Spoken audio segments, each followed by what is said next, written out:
How to hydrate. So don't chug your water all at once thinking that's all you need for the day.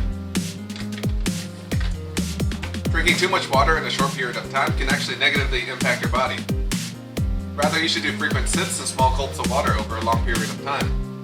It's recommended that you drink 8 cups or a half gallon of water a day, but that really depends on your body, your activity level, and where you live. If you're more active than sweating, you should drink more water. This goes for any time of the year, whether it's hot or cold. People often forget that they should still hydrate during the winter. Also, if your mouth is dry, you feel fatigued, or your body has different aches and sores, you may need to drink more water. Hydrating doesn't just mean drink water. As you go about your day and sweat, your body loses sodium, salts, and other electrolytes. Therefore, you can supplement the water with other sports drinks. And you can also eat fruits and vegetables and drink milk. This doesn't mean replace water with any kind of drink.